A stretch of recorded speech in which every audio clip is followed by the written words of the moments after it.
बिस्मिल्लाहिर्रहमानिर्रहीम, अस्सलाम वालेकुम रहमतुल्लाहि व बरकातहू। मेरा नाम अहमद वकील है, आप देख रहे हैं प्रॉपर्टी टीवी।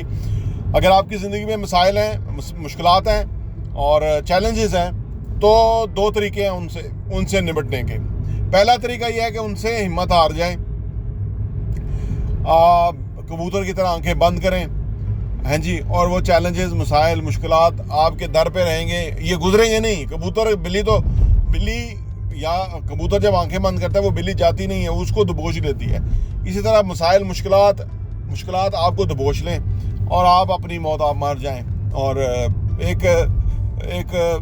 काबिल रहम, काबिल तर्स किस्म की ज़िंदगी बसर करें। दूसरा तरीका ये है कि मसाइल, मुश्किलात, चैलेंजेस आएँ तो उनको सामने से वेलकम करें। कि जैसे पहलवान नहीं अपने वो हाथ मारता है अपने ऊपर, है जी, तो वो कहता है कबड्डी के लिए वो कहता है ना, तो ये दूसरी सूरत यह है कि आप इस तरह मुश्किलात का मुकाबला करें कि भाई आप आई हैं तो अब मैं आपको आपसे बड़ा होके दिखाऊंगा, या मैं इन मुश्किलात को काट के दिखाऊंगा, या मैं इनका हल निकाल के दिखाऊंगा, या मैं वसाइल इकट्ठे करके दिखाऊंगा। तो ये दो अप्रोचेज हैं। आइए इस पे बात करते हैं।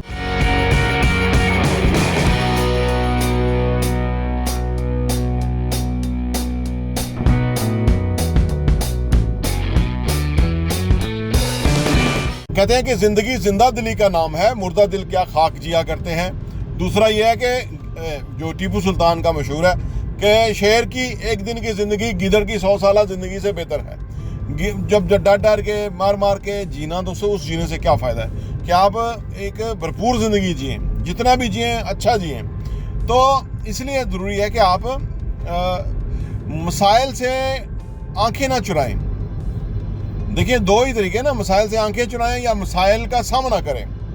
हाँ जी, मुश्किल हालात का सामना करें, फेस करें, या आप मुश्किल हालात से भाग जाएं। लेकिन तारीख के हवाले से ये जाना जाता है कि जिन लोगों ने मुश्किलात का सामना किया, मुश्किलात की आंखों में आंखें डाली, वो बाद में आने वाले टाइम में बड़े अजीम इंसान बने। वो वॉरियर्स, कामयाब जो है ना, वो बादशाह बने।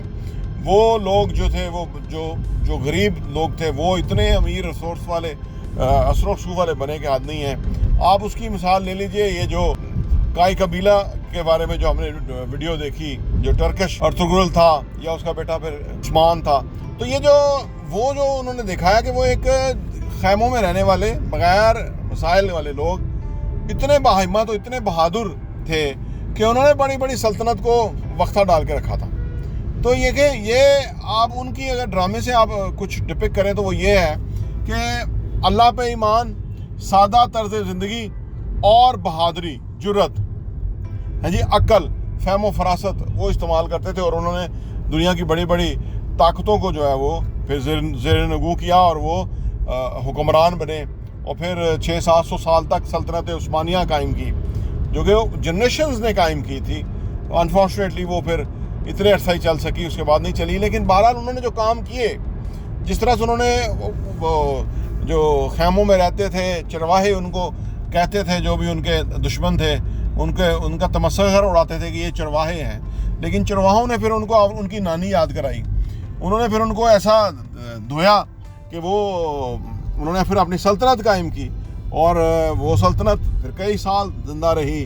फिर उन्होंने बड़ी आलीशान ज़िंदगी बसर की, हैं जी। फिर बड़े बड़े उनके जो बादशाह थे वो आए, जिन्होंने उस सल्तनत उस्मानिया को कायम रखा और उसकी इज़्ज़त और शान बढ़ाई।